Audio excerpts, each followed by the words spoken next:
afternoon, everyone. Happy Monday. Good to see all of you here. I want to start with a preview of President Trump's very busy schedule for the week. Later this afternoon, the president will be making a major announcement focused on the childhood autism epidemic, alongside his top health advisors who are working to make America healthy again.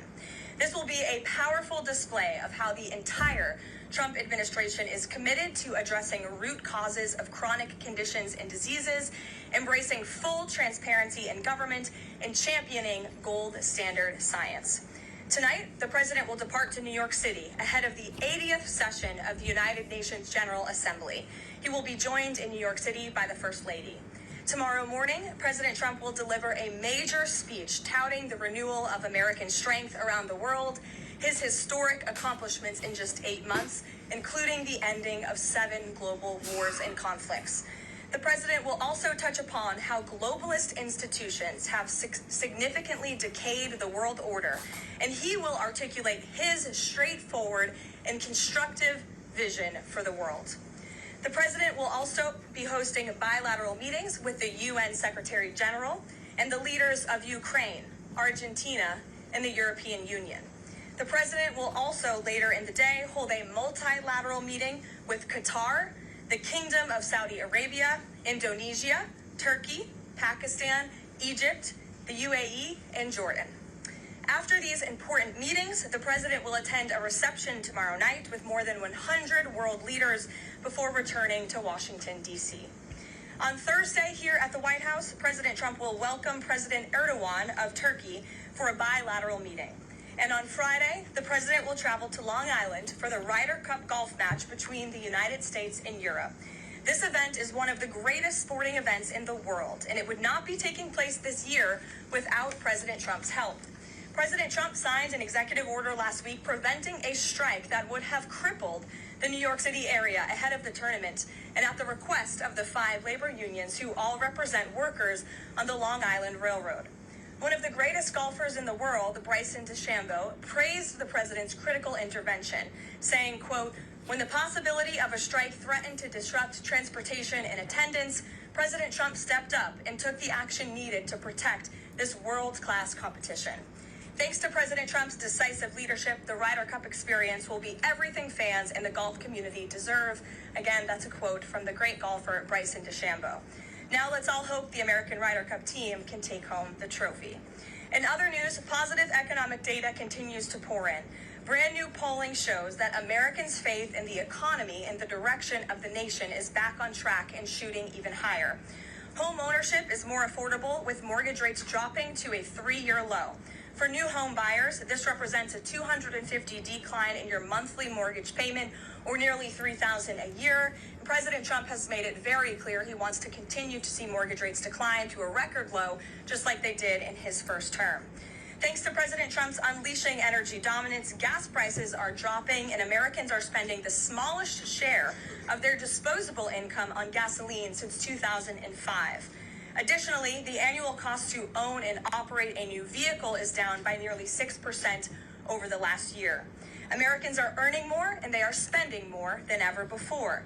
After inflation outpaced for 26 straight months under Joe Biden, real wages have increased nearly every month since President Trump took office, with wages for blue-collar workers rising at the fastest rate in 6 decades. Retail sales are also booming, up 5% over last year.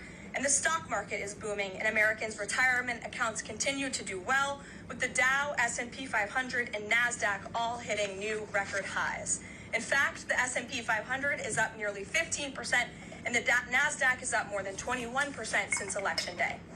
As part of President Trump's mission to restore America as the manufacturing superpower of the world, he has secured nearly $9 trillion in U.S. investment, nearly 9 times more than Biden attracted in his entire 4-year term, and we expect that number to be upwards of $15 trillion very soon.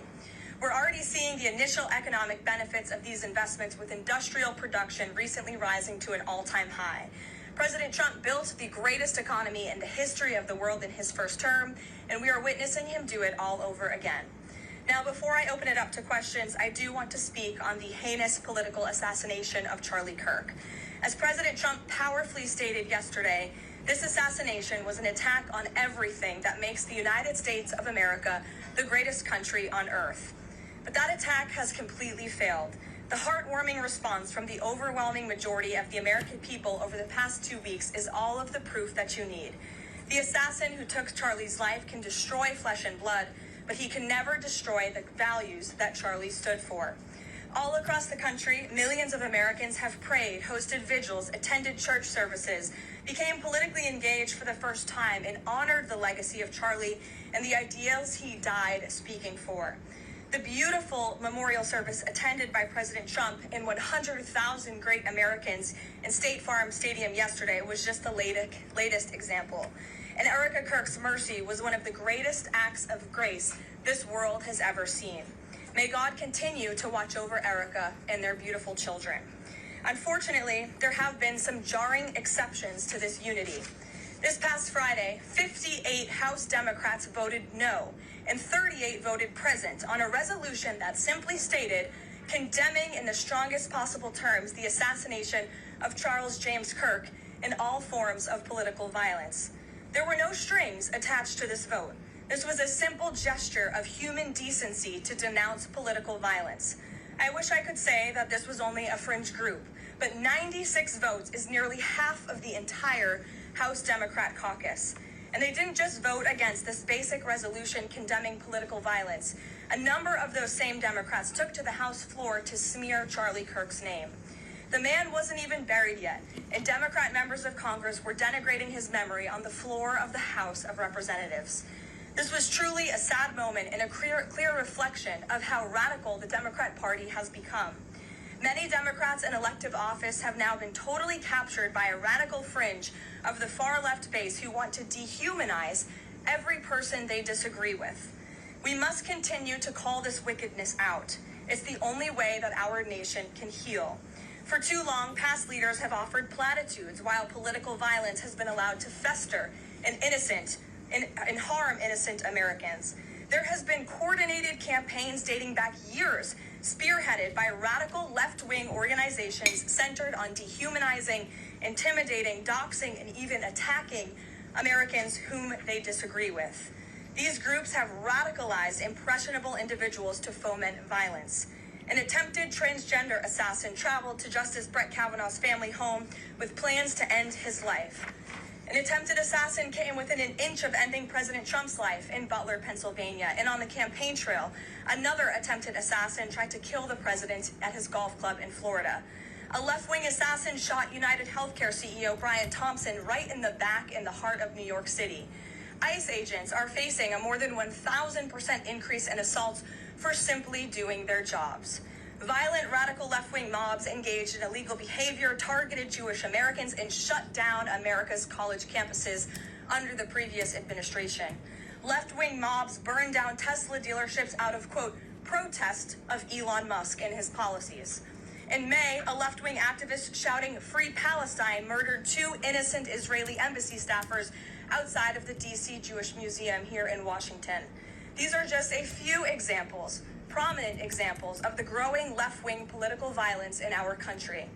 Enough is enough, and as President Trump has promised, he will directly address the dark sources funding and supporting this domestic terrorism to finally restore order in our country. The American people can expect further, very strong action on this very soon. Everyone, Republican, Democrat, everyone in between, we all deserve to live in a country where we do not have to fear for our lives simply for stating what we believe in.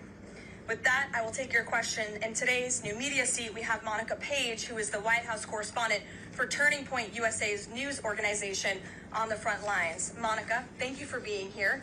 We're so sorry for the loss of Charlie. I know you work for him, you were very close to him, and we appreciate your being in the new media seat and also your commitment to covering the White House. You are here every day, just like the rest of everyone in this room. So why don't you kick us off today? Thank you so much, Caroline. I don't think you realize how much it means to